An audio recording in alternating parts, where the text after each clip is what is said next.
반갑습니다. 공포라디오 하조입니다. 오늘 들려드릴 이야기는 어떤 이의 간절한 행동이 소름 끼치도록 섬뜩한 일본 괴담입니다. 이번 사연 같은 경우는 누군가의 기억에 남아 전해진 이야기지만 지금 이 순간에도 어디선가 이어지고 있을지 모릅니다. 그럼 본격적인 이야기 전에 좋아요 한 번씩 부탁드리겠습니다. 그럼 이야기 시작하겠습니다.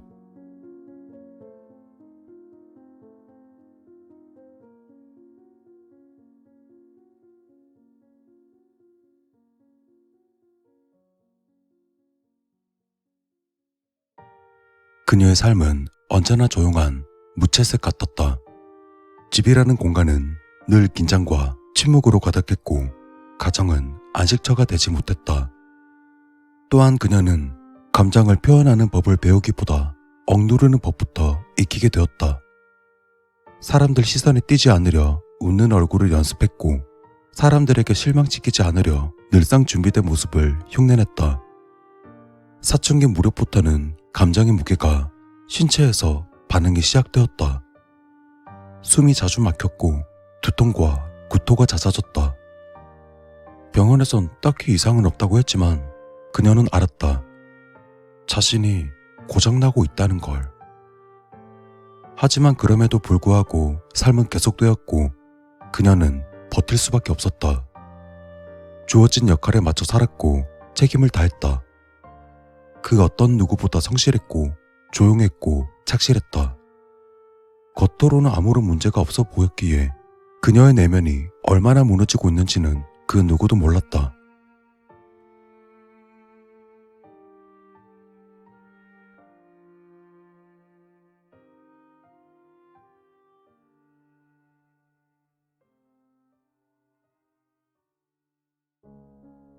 한여름의 기묘한 밤이었다. 친구의 언니는 당시 사회 초년생이었다. 수많은 경쟁을 뚫고 어렵게 취직한 회사. 가족들은 기뻐했고 친구들도 축하를 아끼지 않았다. 하지만 그 축복의 이면엔 서서히 스며드는 파괴가 있었다. 처음엔 단순한 피로라고 생각했다. 출근부터 시작해 12시간 가까이 이어지는 고된 업무들. 잠깐 눈을 붙여도 금세 깨어나는 밤들.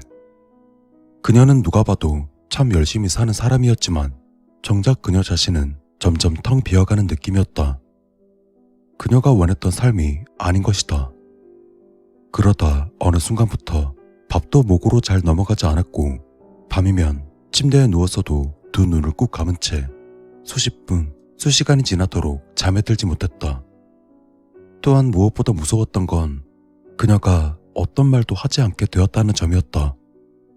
그날 회사에서 무슨 일이 있었는지, 어떤 감정이 들었는지 그 누구에게도 심지어 스스로에게조차 털어놓지 못했다. 그녀는 점점 자신이 고장나고 있다는 것을 느꼈다. 하지만 도망칠 곳은 없었다. 회사를 그만두는 건 용기가 필요했다. 또한 그녀에겐 그런 용기조차 남아있지 않았다. 그러던 어느 날 그녀는 그날을 맞이하게 된다. 습하고 무거운 바람이 감돌던 여름밤. 시계는 자정을 지나 있었고 그녀가 살던 아파트 단지는 조용히 잠든 듯했다. 그녀는 엘리베이터를 탔다. 마치 일상처럼 옥상 버튼을 누르고 찰컥 층마다 스치는 기계음에 귀를 기울였다. 옥상 문은 열려 있었다. 시멘트 바닥엔 비둘기들의 흔적과 사람들이 만든 낙서들이 어지럽게 남아 있었다. 하지만 그보다 더 인상적이었던 건 그 정막이었다. 그녀는 뭔가에 이끌리듯 난간 앞으로 다가갔다. 살짝 몸을 기울이자 아래가 보였다. 그리고 그곳에 무언가 있었다. 처음엔 사람인지도 몰랐다. 가로등 불빛 아래 검은 형체가 우두커니 서 있었다. 여자의 모습 같았다. 머릿결은 아래로 축 늘어져 있었고 몸 전체가 축 처져 있었다. 하지만 무언가 이상했다. 아무리 여름밤이라지만 그 모습은 부자연스럽게 조용했다. 생기라고는 전혀 느낄 수 없는 마치 멈춰 있는 존재 같았다. 그리고 그녀는 그 여자가 고개를 드는 것을 보았다. 그 순간 숨이 멎었다. 눈은, 아니 분명 눈이 있어야 할 곳은 꺼져 있었고 피부는 창백하다 못해 회색에 가까웠다. 코는 찢겨 있었고 그 입은 귀까지 찢어진 채 벌어져 있었다. 그리고 무엇보다 충격적인 건 그 얼굴이 아니라 손과 발이었다. 그 방향은 사람의 그것이 아니었다. 뒤틀린 팔목, 부러진 무릎. 그 형체는 마치 죽은 후에도 고통을 간직한 채 남아있는 시체 같았다. 하지만 그녀는 그 여자가 자신과 닮았다는 기분을 떨칠 수 없었다. 나랑 비슷한 나이네. 그녀는 그렇게 생각했고 무언가에 이끌리듯 난간에 한쪽 다리를 걸쳤다. 그리고 그 순간이었다. 저 기괴한 여자가 양손을 번쩍 들었다. 비정상적으로 꺾인 손목이 공중에서 흔들렸다. 너무도 괴이한 모습이었다. 하지만 그 손은 명확한 거절의 몸짓이었다. 그리고 이어지는 동작. 그것은 양팔을 크게 교차하더니 가슴 앞에서 X자를 만들었다. 마치 제발 그만하라고, 제발 멈추라고 말하는 듯한 동작이었다. 그리고 그녀는 자신이 살아야 한다는 것을 그 순간 처절하게 깨달았다.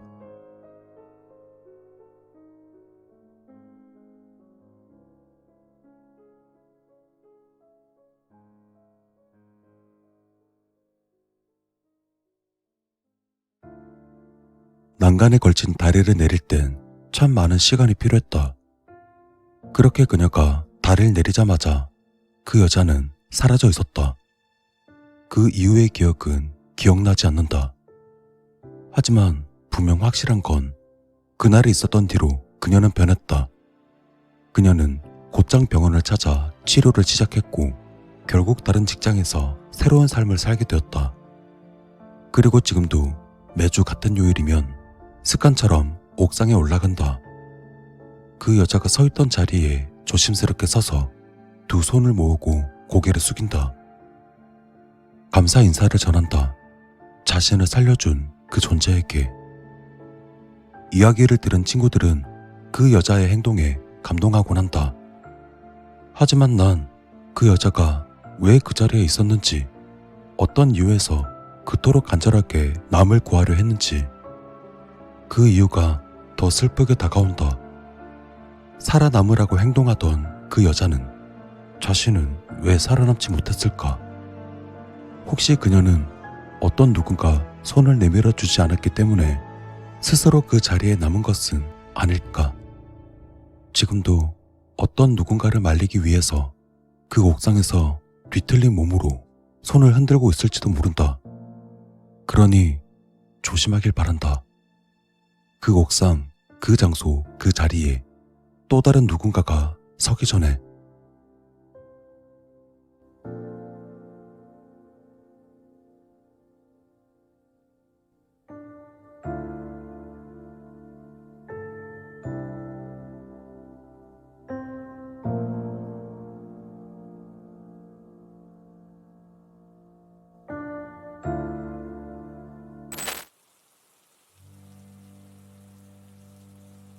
달빛이 유리창을 핥아대고 있었다. 파르르 떨리는 커튼 사이 야릇한 숨결이 스며들었고 방 안에 그는 침대에 앉아 있었다. 방 안은 조용했다. 너무 조용한 나머지 바깥의 소음이 또렷하게 스며들었다.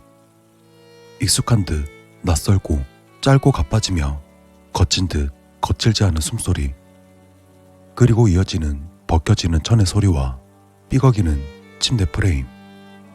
그는 눈을 감더니 침대 이불 속으로 자신의 몸을 더 깊이 파묻었다. 마치 그 소리들이 자신의 귀 속으로 직접 손을 뻗는 것 같았다. 처음엔 그저 잘못 들은 것이라 생각했다. 하지만 새벽 1시쯤 어김없이 들리는 그 음란한 소리가 그를 괴롭혀댔다. 아니, 괴롭혔다는 표현이 맞는 건가 싶다. 매일 새벽 정확히 같은 시간 같은 음색으로 들리는 신음은 단순한 생활 소음이라 칭하기엔 너무 의도적이었다. 그러던 어느 날 그는 알게 되었다. 그 소리가 더 이상 들리는 것만은 아니라는 것을.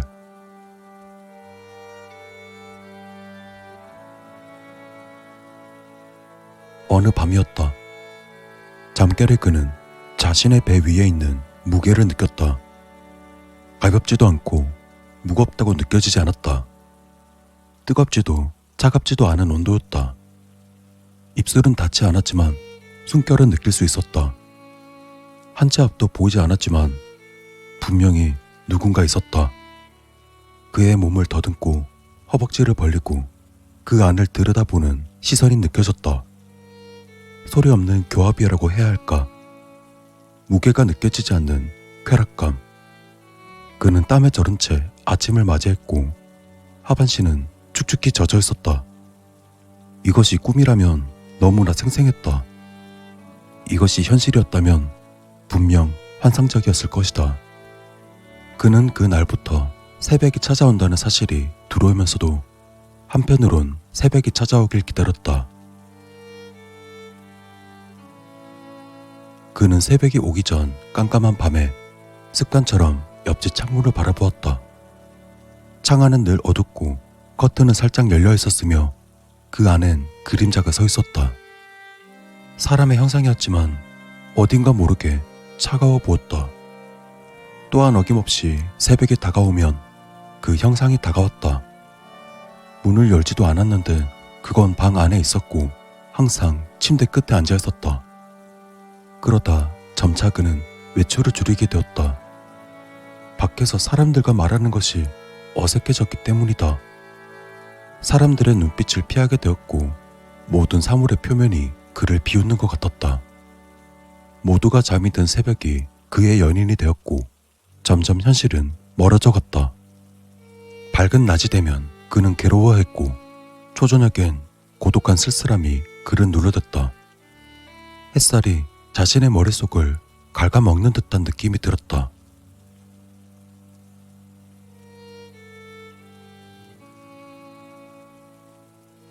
그날 밤 그는 거울을 들여다보았다. 거울 속 자신의 모습이 초췌하게 말라있었다. 거울 속 그는 울고 있지 않았지만 눈물 자국이 남아있었다. 자신의 목덜미엔 붉은색의 작은 멍이 들어있었고 입가엔 입맞춤의 자국이 선명했다. 어느새 그는 꿈의 일부가 되어 있었던 것이다. 현실에서 점점 희미해지고 새벽에 짧고 비릿한 만남에 점차 깊게 침잠해 갔다. 하지만 현실은 거칠고 무겁고 상처를 주었다. 반면 꿈속은 부드럽고 따뜻하고 모든 감각을 만족시켰다. 더 이상 그는 어느 쪽이 꿈인지 어느 쪽이 현실인지 알지 못했다. 그는 어느 쪽도 부정하지 않았다. 단지 어느 쪽이 더 아름다운가를 고민했을 뿐이다. 그러던 어느 날 아침, 창문은 닫혀 있었고 방 안은 고요했으며 커튼은 미세하게 떨리고 있었다. 벽에는 메모 하나 없었고 전화기엔 마지막 통화 기록도 없었다. 침대에 누워 있었지만 그의 시선은 창밖을 바라보고 있었다. 차갑게 얼어버린 듯한 그의 시선은 창밖을 바라보고 있었다. 사실 옆집은 비어 있었다. 하지만 새벽이면 그 소리가 들렸다. 그는 번뜩 침대에서 일어났다. 그가 몸을 일으켰을 때 침대 시트가 살결처럼 바스락거렸다. 그리고 그때 어디선가 젖은 듯한 숨이 새어나왔다. 하지만 그의 입에서 새어나오는 것이 아니었다. 뭐지? 이 익숙함은? 방 안에 그림자가 있었다. 그건 여자의 형상을 하고 있었다. 날씬한 곡선에 젖은 숨결이 또다시 들려왔다. 그리고 익숙한 듯 그가 침대에 눕자 검은 형상이 그의 위로 올라탔다. 과거의 새벽처럼 익숙한 무게로. 그는 형체 없는 살갗을 끌어안았다. 향기는 느껴지지 않았지만 피부가 맞닿는 지점이 열기를 품고 터졌다. 그때 느낀 쾌락은 공포와 섞여 있었다. 사랑과 혐오의 중간 지점에서 그는 웃음을 터뜨리고 말았다. 어느새 침대 시트는 축축하게 젖어 있었고 침대 프레임이 삐걱거렸다. 그렇게 그는 매일 밤 그 형체와 엉켜서 살을 섰고 아침마다 축축하게 젖은 채 깨어났지만 그날 뒤 해는 뜨지 않았다.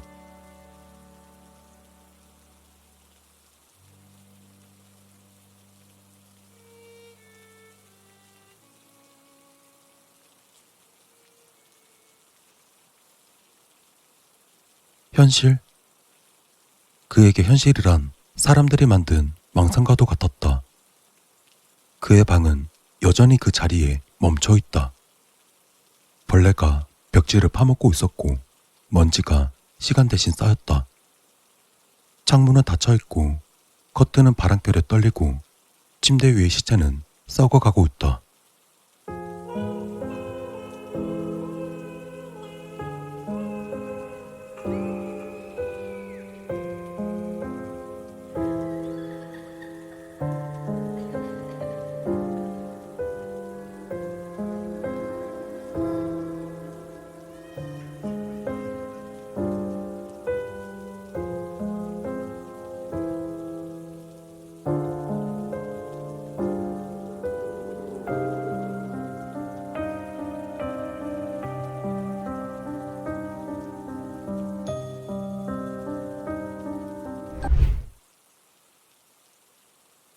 오늘 이야기는 픽션입니다.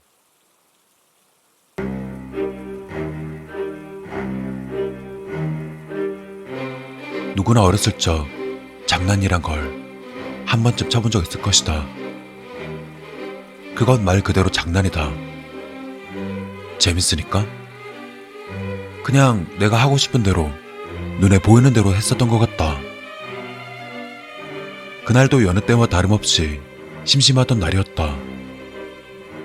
난 약국에서 파는 주사기를 샀다. 그리고 집 앞 개울가에서 올챙이를 잡았다. 난 올챙이의 고통 따윈 안중에도 없이 약국에서 산 주사기로 닥치는 대로 빨아댔다. 내가 빨아들이는 주사기에 올챙이는 몸이 으스러지고 안에 있는 내장이 다 튀어나오는데도 당시에 어렸던 나는 죄책감을 전혀 느끼지 못했다. 당연히 그런 장난에 개구리도 피해갈 수 없었다. 이번엔 주사기를 불어서 개구리를 커다랗게 부풀려봤다. 근데 만화에서 본 것처럼 크게 부풀진 않았다. 그냥 살짝 부풀었다가 금방 꺼지는 정도? 지금 생각하면 아주 끔찍했다. 하루는 학교 앞에서 파는 병아리들을 사다가 친구들과 모여서 놀고 있었다. 한 마리에 500원이라 돈이 별로 없었던 우리는 4명이 모은 돈으로 겨우 2마리만 살 수 있었다. 그래놓고 그 귀한 병아리 한 마리를 물을 먹인다는 이유로 수도꼭지에 입을 처박았다가 결국 병아리 한 마리가 죽고 말았다. 그리고 나머지 한 마리가 남았을 때 난 아주 기발한 생각이 떠올랐다. 바로 병아리한테 낙하산을 다는 것. 때마침 문구사 앞에 파는 뽑기에 낙하산 장난감이 있어서 우린 그 장난감을 뽑아 낙하산에 매달린 장난감 인형을 떼어내고 그 자리에 병아리를 달았다. 그리고 아파트 옥상으로 향했다. 내가 하나 둘 셋을 세었고 낙하산에 매달린 병아리를 옥상에서 던져보았다. 그리고 우리 넷은 옥상 난간에 다닥다닥 붙어서 병아리가 추락하는 걸 바라봤다. 하지만 안타깝게도 그 장난감 낙하산은 병아리 무게를 견디지 못하고 그냥 땅으로 떨어졌다. 그때 기억으로 대충 높이가 15층? 우린 서둘러 병아리가 떨어진 곳으로 달려가 보았다. 병아린 미동조차 없었다. 그 강경에 흥미를 잃었던 우리는 옥상에 다시 올라가서는 그곳을 둘러보기 시작했다. 그런데 공사용으로 사용했던 벽돌이 눈에 띄었다. 우린 그 벽돌로 땅에 그림을 그리면서 막 놀았다. 하지만 그 놀이 역시 우린 빨리 흥미를 잃었었다. 뭔가 재밌는 게 없을까 이리저리 고민하다가 난 친구들 몰래 벽돌 하나를 집어들었다. 그리고는 15층 아래로 그 벽돌을 던져보았다. 지금 생각하면 난 정말 미친놈이었다. 근데 다행히도 벽돌은 그냥 땅에 떨어졌었다. 그래서 친구들을 불렀다. 그리고는 아래를 확인하지 않고서 다시 벽돌을 던졌다. 순간에 친구들은 이런 내 모습에 살짝 멍했었던 걸로 기억한다. 그렇게 한참 웃고 떠드는데 누군가 옥상에 올라왔다. 난 누구지? 하고 보는데 어떤 아저씨인지 학생인지가 다짜고짜 이렇게 말했다. 어떤 새끼가 돌 던졌냐? 그 아저씨 손엔 조금 전 내가 던진 벽돌이 쥐어져 있었다. 시멘트로 만든 회색 벽돌이 반으로 깨져 있는 게 난 그제서야 그 위력을 알 수 있었다. 반성? 아니, 그냥 큰일 났다. 이 정도였다. 그리고 그 아저씨는 추절추절 뭐라 말하다가 다시 내려갔는데 대충 내용은 이랬다. 벽돌이 자신의 뒤로 떨어져서 놀랐다는 것. 지금에서야 생각하는 것이지만 내가 그 아저씨였다면 애들이고 뭐고 그냥 내가 만약 조준을 잘못했다면 아저씨는 이유도 모른 채 죽었을지도 모르는 것 아닌가. 아님 평생 병실에서 살게 되거나. 난 정말 미친놈이었다. 이러니까 애들이 무서운 거다. 앞뒤 전후 안 따지니까. 그 시절 내가 생각했던 걸 떠올리다 보면 지금 초딩들이 왜 개념이 없는지 공감하기도 했다. 하지만 지금 시대가 바뀌어서 그런지 그런 걸 용서하고 그러진 않는다.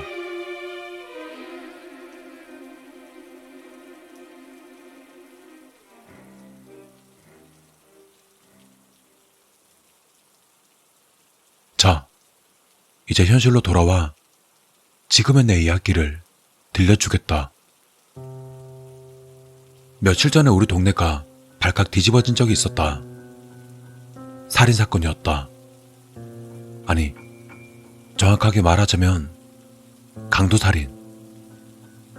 집을 털려고 온 도둑이 집주인과 대치하다가 그만 칼로 찔러서 집주인이 사망한 사건이었다. 난 영화랑 현실은 분명 다르다고 생각한다. 근데 왜 제목이 숨바꼭질 맞나? 그 영화를 혹시 아는가?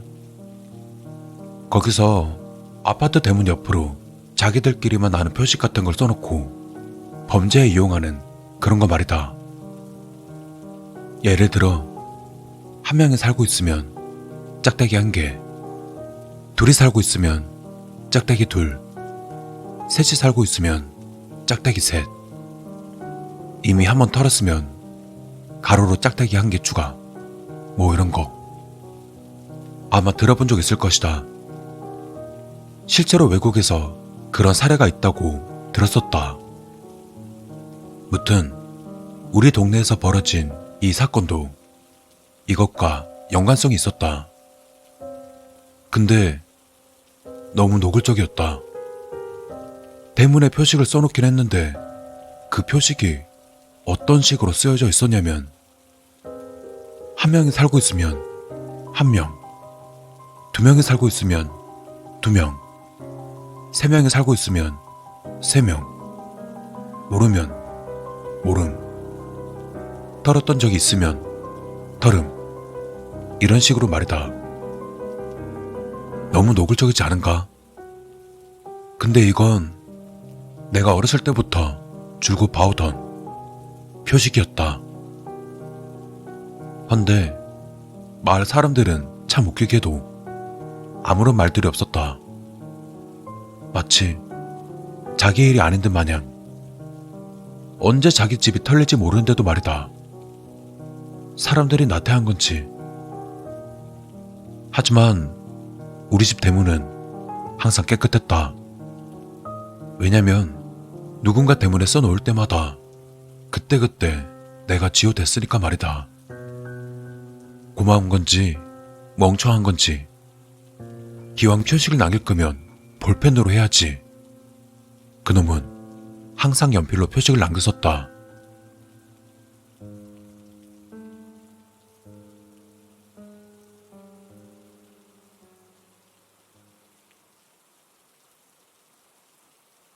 그렇게 어느덧 시간이 흐르고 사건은 붙여진 지 알았다.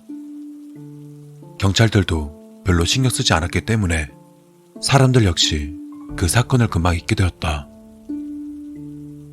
그렇게 서서히 기억에서 사라져갈 쯤 작년 10월인가? 여름 막바지? 초가을이라고 해야 되나?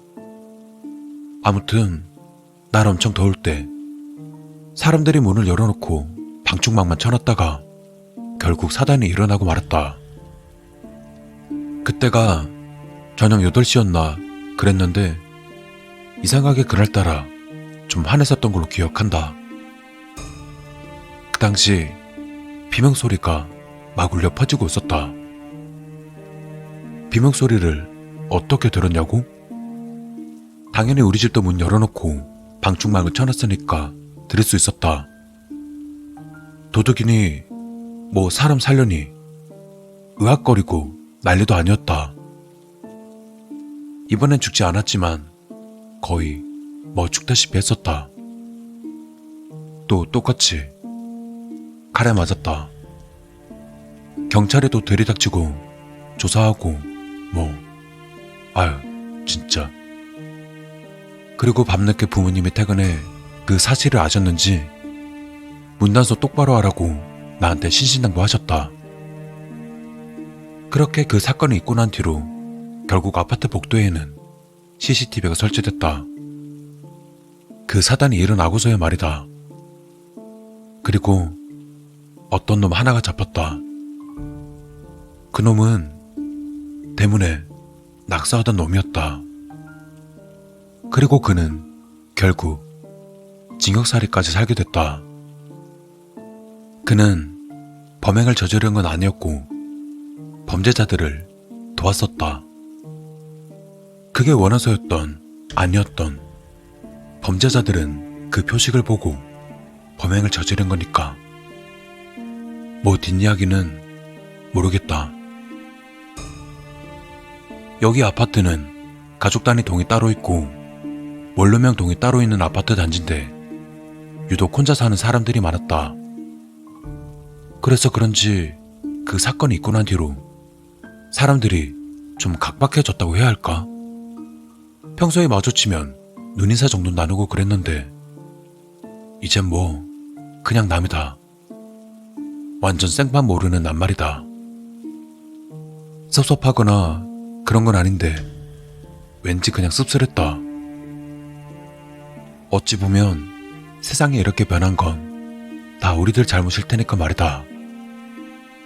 근데 그 CCTV라는 거 이거 되돌려보고 그런 용도는 맞는데 사실 경비업체에서 되돌려보거나 그러진 않았다. 여기서 일하는 사람들은 시설 관리하는 사람들이지 사설 경찰이 아니지 않은가? 그래서 사건이 벌어지지 않는 이상 이 CCTV는 그냥 장식용에 불과했다. 다만 범죄자들한테 경각심 정도만 줄 뿐이었지. 뭐 전단지 붙이는 사람부터 여전했다. 검열, 단속, 솔직히 안 되잖아. 여기가 무슨 사원증 내고 다니는 회사도 아닌데 그걸 다 어떻게 찾겠는가. 근데 걔 벌은 난 못 준다는 말이 있듯 나도 이런 장난을 쳐본 적 있다. 심지어 저 살인사건 있고 나서 바로 다음날 말이다.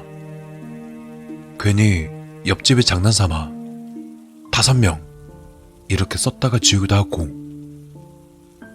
난 여전히 커서도 살 떨리는 그런 장난을 하고 있었다. 그리고는 그만해야지 라며 마음속으로 다짐하고는 이제 잊어버리기로 마음먹었다.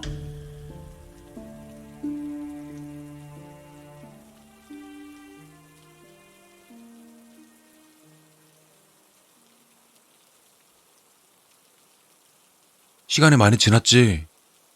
3년? 알바를 끝내고 오는데 말이야, 언 놈인지 모를 꼬마놈이 남의 집 대문 앞에서 장난질을 치고 있더라. 그때 알았어. 무심한 경각심이 어떤 결과를 가져오는지 말이야.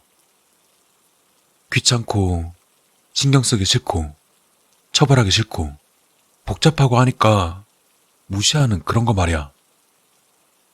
그런데 우리 집 대문에 낙서를 하던 꼬맹이를 나 역시 그저 그런 말로 타이르고 그냥 보내버렸어. 괜히 애 잡는다고 애 부모가 와버리면 골치 아프니까 말이야. 근데 대문에 그렇게 쓰여있더라? 4명? 어떻게 4명인 걸 안 거지? 난 꼬마가 떠난 자리에 꼬마가 써놓은 장난을 손으로 박박 문지르기 시작했어. 어쩌면 내가 꼬맹이 시절 때 나를 혼내러 왔던 그 아저씨도 같은 마음이었을까? 장난은 그저 장난이니까 하고 말이야.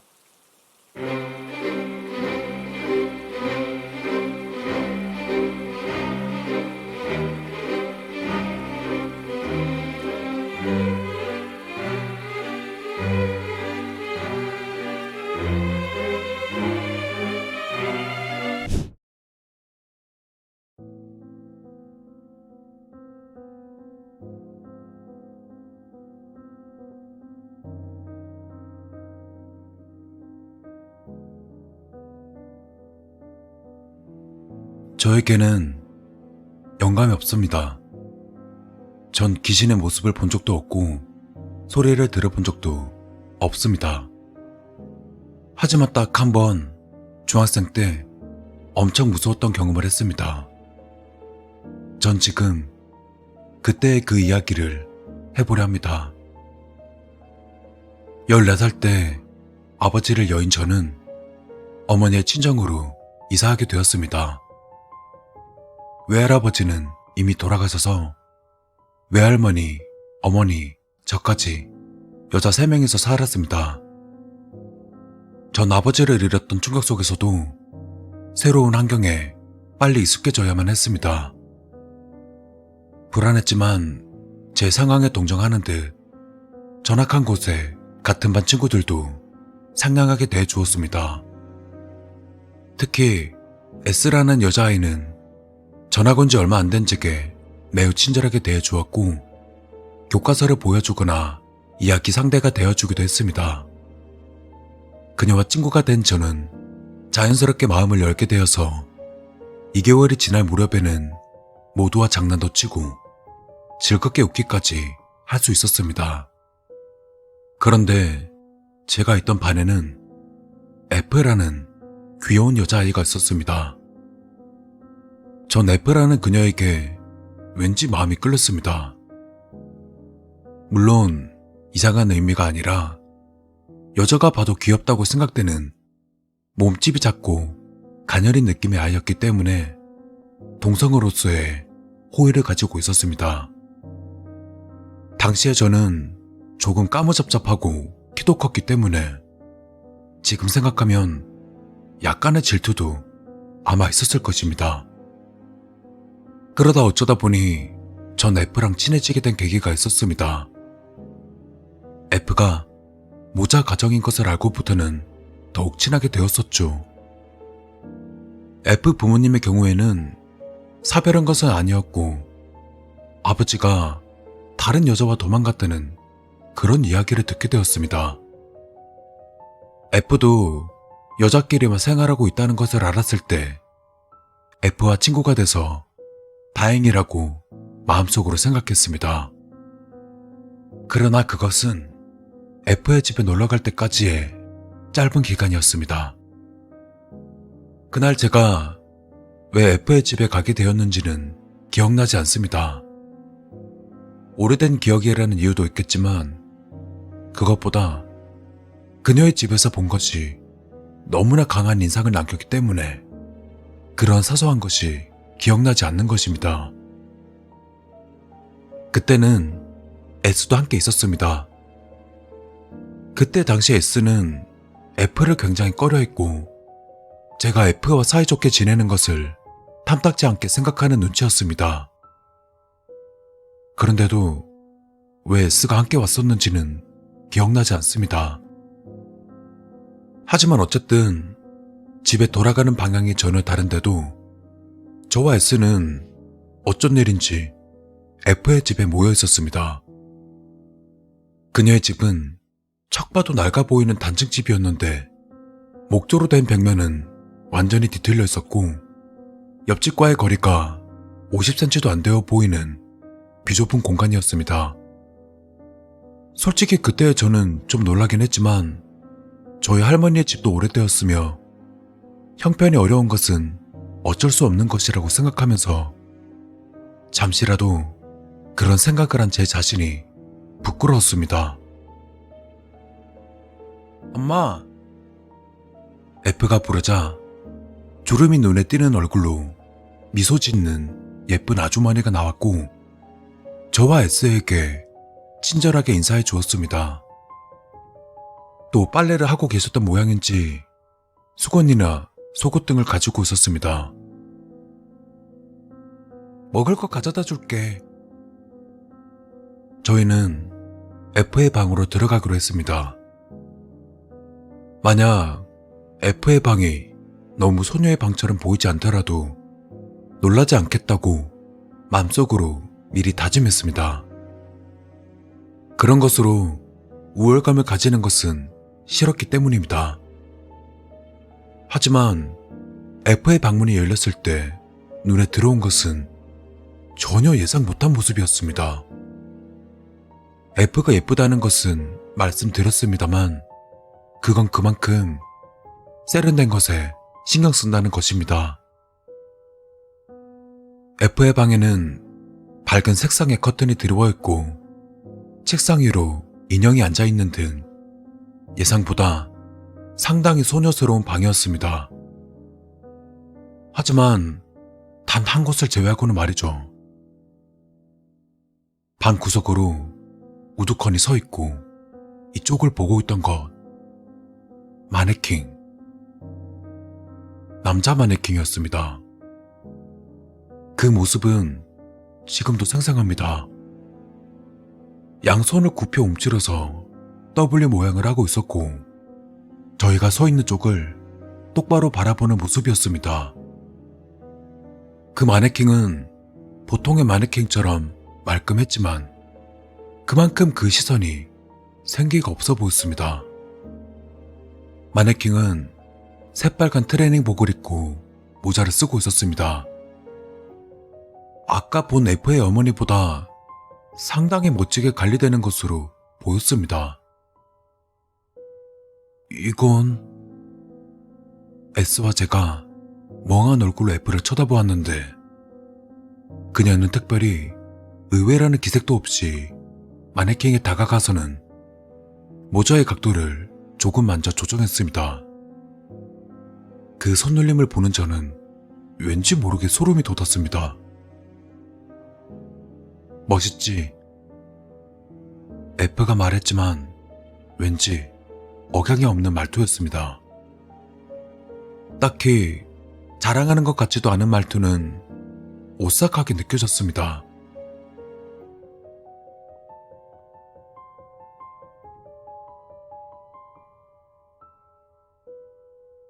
와줘서 고마워. 잠시 후 F의 어머니가 케이크와 홍차를 가져다 주었습니다. S가 손을 뻗어 건네받고는 좌식 탁자 위로 내려놓았습니다. 접시는 총 4개가 있었습니다. 아주머니도 같이 드시는 건가 가볍게 생각했었습니다. 그런데 그때 아주머니가 케이크와 홍차 접시를 들고서 싱글벙글 웃으며 F의 책상 위에 두었습니다. 거기는 마네킹의 바로 옆이었습니다. 전 그때 아주머니를 보며 왜 저곳에 누웠을까 의문을 가졌습니다. 그리고 등에서는 식은땀이 나고 있었습니다. 그런데 그때 F는 가만히 마네킹 옆에 놓인 차 쪽을 응시하고 있었습니다. 그러다 갑자기 이쪽으로 시선을 돌려서는 아무 일도 없었던 것처럼 행동했습니다. 저는 그때 마네킹에 대해 물어보라고 생각했습니다. 이 집의 식구들은 저 마네킹을 마치 살아있는 사람으로 취급하는 것 같았습니다. 하지만 F도 아주머니도 마네킹에게 말을 건네거나 그러진 않았습니다. 이 사람들은 저걸 뭐라고 생각하는 걸까? 절대 그냥 마네킹으로 취급하는 것은 아닐 것입니다. 하지만 사람이라고 생각한다면 놀라운 우리들에게 저 마네킹에 대해 설명했을 것입니다. 저 마네킹을 사람으로 생각하는 것인 걸까? 단순한 마네킹으로 생각하는 것인 걸까? 그 어느 쪽이라고 할 수 없는 어중간한 느낌이 저를 심하게 불편하도록 만들었습니다. 제가 마네킹에 대해 물으면 F는 뭐라고는 대답하겠죠. 하지만 어떤 대답이 되돌아오더라도 저는 무서운 대답일 것이라는 예감이 강하게 들었습니다. 아무리 생각해도 보통은 아니었거든요.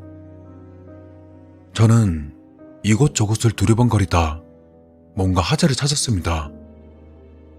방 구석으로 세 장이 있었습니다. 저 마네킹만 아니라면 뭐든지 좋았습니다. 평소 학교에서 보는 듯한 F를 본다면 안심할 수 있을 것 같았습니다. F야, 저기 세 장에서 새를 기르는 거야? 없어져 버렸어. 아, 그랬구나. 필요 없게 됐거든. 뭐? 마치 아무런 감정이 없는 듯한 말투였습니다. 기르던 새에 대한 애착 같은 것은 전혀 느껴지지 않았습니다. 그러다 저는 당장 이 집에서 벗어나고 싶다고 생각했습니다. 여기는 너무 이상해. 오래 있으면 내가 이상하게 돼버릴 거야. 그때 화장실이 어디냐고 S가 말했습니다. 복도 저쪽에 바깥으로 나가면 바로 있어. F가 대답하자 S는 황급히 나가버렸습니다. 그때 솔직히 저는 S를 원망했습니다. 이젠 어떤 말을 하더라도 F와 의사소통은 더 이상 무리일 것 같은 생각이 들었습니다. 통통거리는 S 발소리가 들릴 때까지 굉장히 오랜 시간이 지났다는 느낌이었습니다. S는 문 밖에서 얼굴을 내밀고는 우리 이제 집에 가자 라고 저에게 말했습니다. 그런데 S의 얼굴은 창백했습니다. S는 F에게 절대 시선을 주지 않는 것 같았습니다. 그리고 그때 알았어. 너네들 이만 집에 가. F가 말했습니다. 뭔가 어긋난 것 같은 F의 말투에 전 또다시 소름이 돋았습니다. S는 제 양손을 잡고는 밖으로 끌어당겼습니다. 저는 그래도 아주머니께 인사를 해야겠다고 생각했습니다. 얼굴을 대할 용기는 없었지만 예의는 지켜야 했습니다.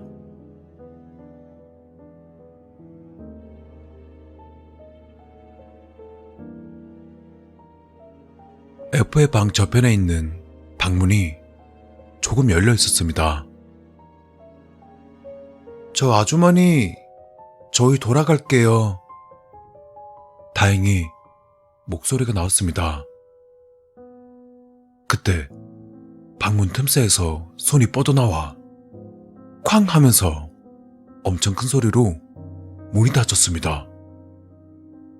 우리는 도망치듯 F의 집을 빠져나왔습니다. 우린 집으로 돌아가는 길에 정신없이 자전거를 밟았습니다. S는 빠르게 제 앞을 달렸습니다. 당장이라도 멀리 가고 싶은 것처럼. 우린 서로 아무 말도 없이 빠르게 페달을 밟았습니다. 이제 안심할 수 있다고 생각한 장소에 도착하자 우리는 물을 타서 갈증을 해소하는 데 몰두했습니다. 이제 F랑 친하게 지내는 거 그만해. S가 말했습니다. 그것은 말할 필요도 없었습니다. 그치, 이상해. F도 이상하고, 근데 아주머니가 제일 이상해. 아주머니? S는 조금 전 화장실 갔을 때의 일을 제게 말했습니다. S가 F의 방을 나왔을 때 아주머니가 있던 방문은 열려 있었답니다. 그리고 S는 아무 생각 없이 지나가려 하다가 아주머니가 있던 그 방 안을 봐버렸다고 합니다. 마네킹의 팔. 그 마네킹의 팔이 5개 정도가 방 안에 널브러져 있었다고 합니다. 그리고 옆에서 방석에 앉은 아주머니가 그 팔 하나를 미친 듯이 혓바닥으로 핥고 있었다고 합니다. S는 공포에 덜덜 떨면서 화장실에 갔다가 돌아오는 복도에 조심조심 그 앞을 지나가려 했습니다. 하지만 S는 자신도 모르게 슬쩍 그 옆을 봤었다고 합니다. 두려움에 떨면서 시선을 돌리자 이쪽을 가만히 응시하는 아주머니와 눈이 마주쳐 버렸습니다. 아까의 미소는 완전하게 없었고 눈이 완전히 가라앉아 있었습니다. 마네킹의 팔이 있던 곳에는 개켜진 빨래가 쌓여 있었습니다. 그리고 그 빨래에는 남자 바지가 있었습니다. 분명 여자들만 사는 집인데 남자 바지가 있었다고. 그리고 그때 아주머니는 아무 말도 하지 않은 채 갑자기 S를 바라보며 쌩긋 웃어 보였다고 합니다. 그리고는 제게 다가와서 얼른 이곳에서 나가자고 했었던 것이었죠.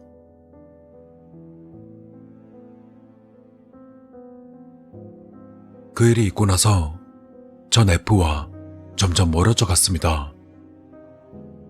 이 이야기를 모두가 알아야 하지 않을까 생각했는데 도저히 믿어줄 거라 생각되지 않았습니다.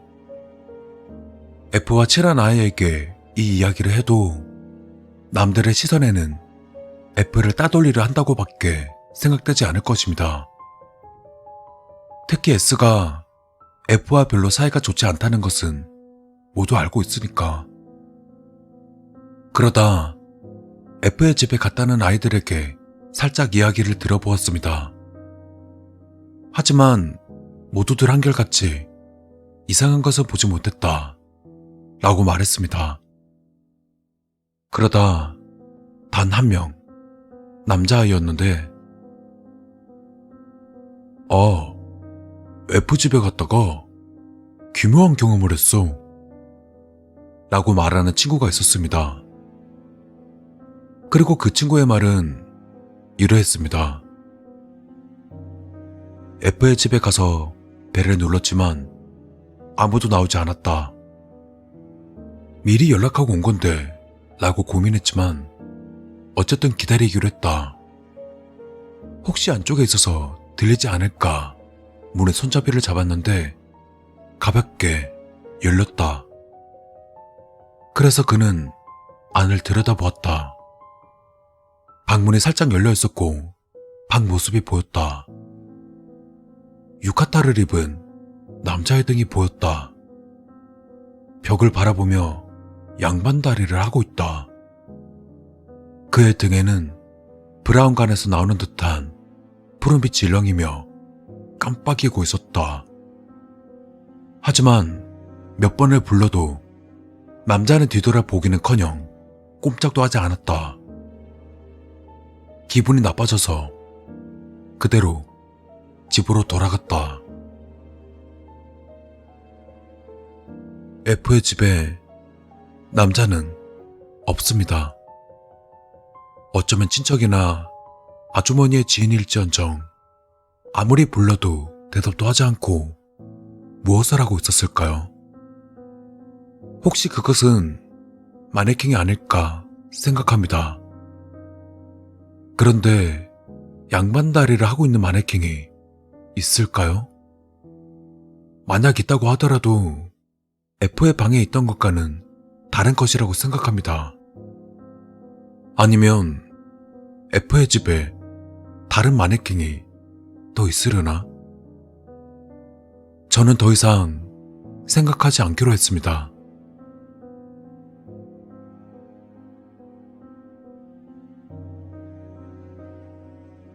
그로부터 14년이 지난 지금은 조금 냉정하게 돌아볼 수 있습니다. 저는 가끔 제 지인들에게 그때의 이 이야기를 하곤 합니다. 도대체 그게 뭐였는지는 솔직히 지금도 모르겠습니다. 어떻게 생각해도 납득할 만한 답이 나오지 않습니다. 그러고 보니 팔을 W 모양으로 하고 있는 마네킹도 본 적이 없습니다. 그런 모양으로는 옷을 입힐 수 없잖아요. 하지만 그 빨간 옷은 마네킹의 몸에 딱 붙어 있었습니다. 마치 자신이 직접 입기라도 한 것처럼.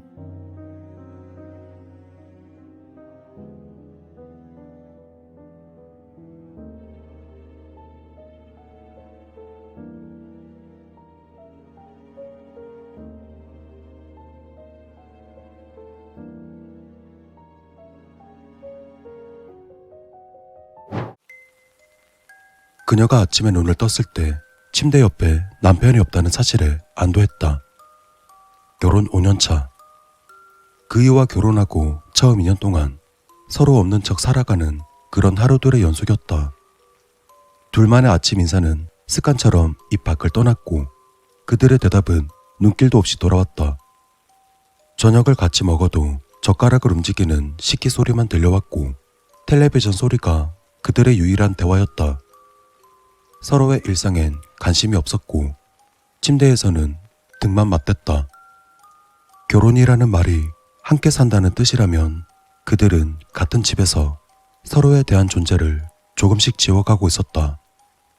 남편은 말이 없는 편이었고 그녀는 수다스러웠지만 서로를 이해한 적은 단 한 번도 없었다. 서로의 아침은 늘 같은 풍경이었다. 남편은 일찍 일어나 조용히 회사로 향했고 그녀는 빈 침대를 정리하며 남은 체온을 느꼈다. 그들은 서로 일가에 대해 묻지 않았고 대화는 생활 정보처럼 짧고 건조했다. 언제부턴가 마주 앉아 식사하는 일도 줄어들었고 같은 집에 살지만 생활은 두 갈래로 갈라져 있었다. 함께 있는 시간이 무색할 만큼 둘 사이엔 어떤 일도 일어나지 않았다. 다툼도 웃음도 기대도 없이 하루가 흘렀고 그들의 일주일은 그 하루의 반복이었다. 집 안은 대화보다 한숨이 많았고 눈빛을 마주치는 대신 스쳐 지나갔다. 그녀는 그런 하루를 견디는데 익숙해졌다. 이따금 거실에 앉아 혼자 말을 하듯 되뇌이면 어떻게 멀어진 건지조차 생각나지 않았다. 가끔은 사랑이라는 단어가 그 침묵 속에서 낯설게 느껴졌고 그가 정말 곁에 있었던 적이 있었을까 의심스러웠다.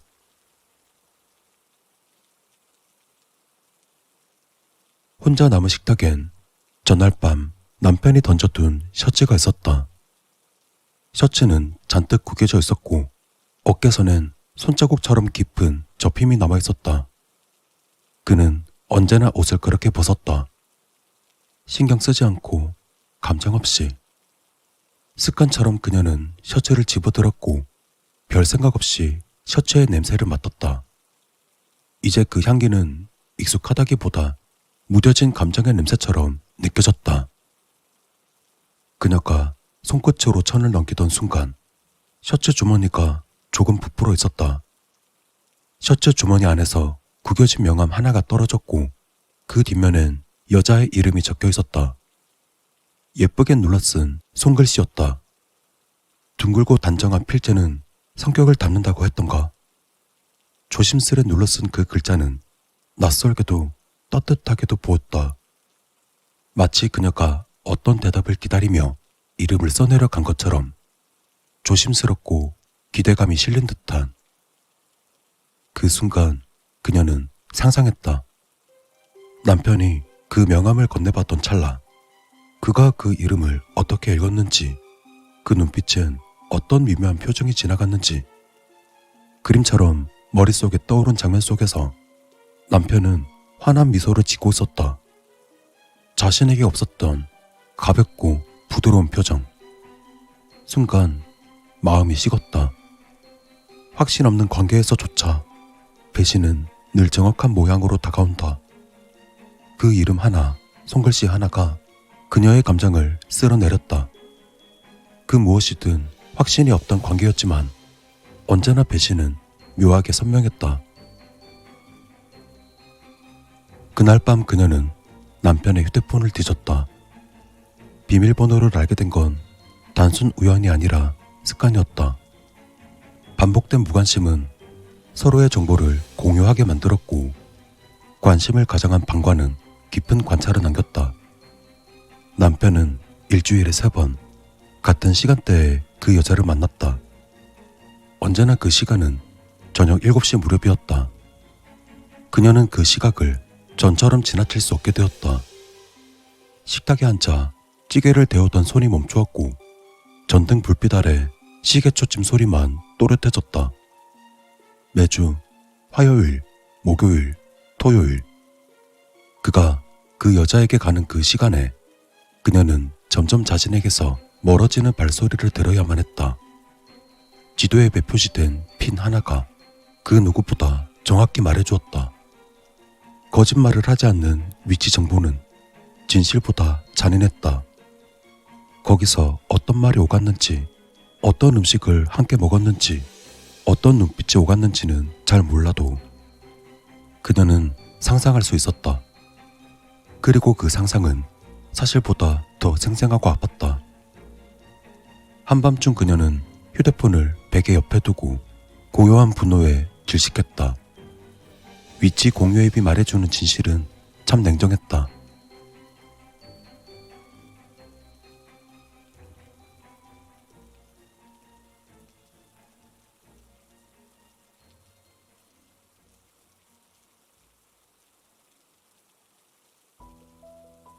그 여자의 이름은 명함에서 처음 보았다.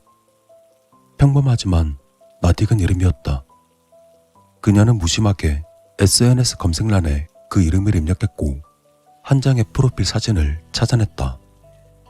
회사 이름, 부서, 이메일 주소, 심지어 사무실 전화번호까지. 남편의 메일함에서 마주친 송신자 주소가 그 이름과 정확히 일치했을 때 모든 퍼즐은 빠르게 맞춰졌다.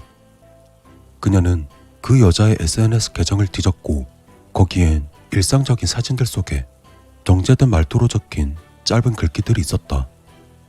책을 읽고 커피를 마시고 어딘가를 걸으며 찍은 사진들. 그 사진 속 어딘가 남성으로 보이는 셔츠 소매가 익숙하게 보일 때도 있었다.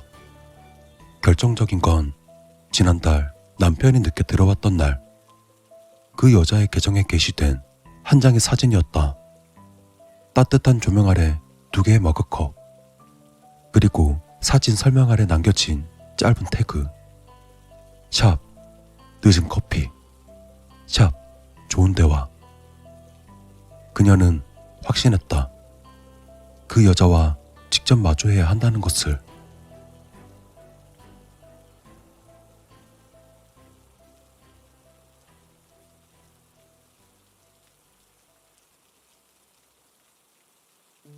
일부러 그녀는 그 여자를 마주쳤다.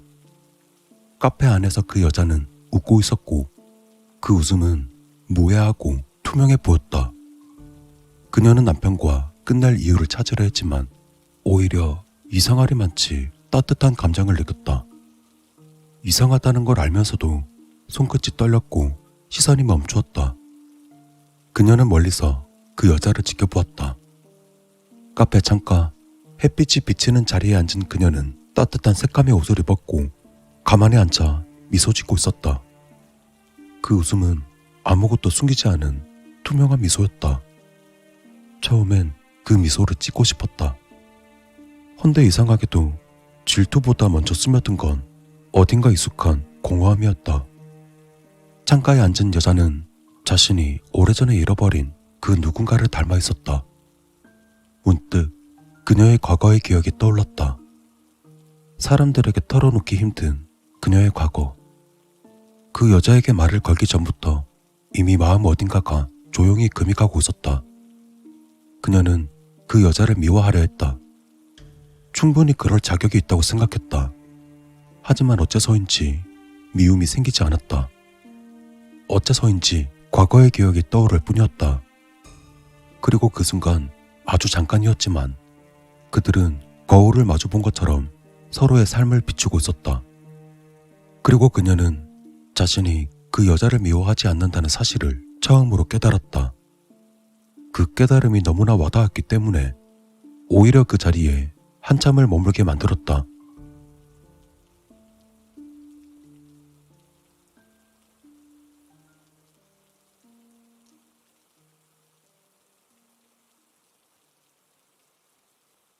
그러다 그들은 서로 연락을 주고받기 시작했다. 처음엔 원망이었다. 나중엔 이해가 되었고 더 나중엔 침묵이 되었다. 그러다 그 침묵은 점점 감정이 되었고 그 감정은 잘못된 방향으로 흘러갔다. 그리고 시간이 지나면서 더 이상 남편은 그 관계의 중심이 아니게 되었다. 그러던 어느 날 그녀는 그 여자의 집을 찾았다. 천천히 문을 열자 익숙한 향기가 났다. 남편이 집에서 뿌리던 그 향수와 같은 냄새였다. 하지만 그 공간엔 남편이 없었다. 오직 그녀 둘만이 존재했다. 침묵 속에서 눈빛이 말을 대신했고 그 감정은 조용히 전염되었다. 사람은 누구에게나 숨기고 싶은 감정이 있다. 어떤 누구에게 말 못하고 스스로도 인정하기 싫은 마음. 그녀에겐 바로 그게 그 여자였다. 처음엔 미웠다. 남편을 데려간 여자니까. 처음엔 단지 남편을 뺏은 여자라고만 생각했는데 자꾸 생각나고 자꾸 보고 싶어졌다. 분명 화가 나야 하는데 이상하게 가슴이 뛰었다. 그리고 그날 그 여자가 먼저 입을 맞추었다. 어떤 말도 없이 그냥 그대로. 그녀는 놀랐지만 그 여자를 밀어내지 않았다. 입술이 닿자마자 분명 잊었다고 생각했던 감각이 되살아났다. 차가운 밤이었지만 그 입맞춤은 뜨거웠다. 거실 소파 위 조심스럽게 시작된 입맞춤은 점점 깊어졌다. 그 여자의 손은 천천히 그녀의 허벅지 위로 내려왔다. 그 순간 심장이 빠르게 뛰었고 몸은 스스로 움직였다. 그녀는 눈을 감고 그만하라고 속삭였다. 하지만 그 목소리는 너무나 작았고 두 입술은 다시 맞닿았다. 셔츠 단추가 하나씩 풀렸다.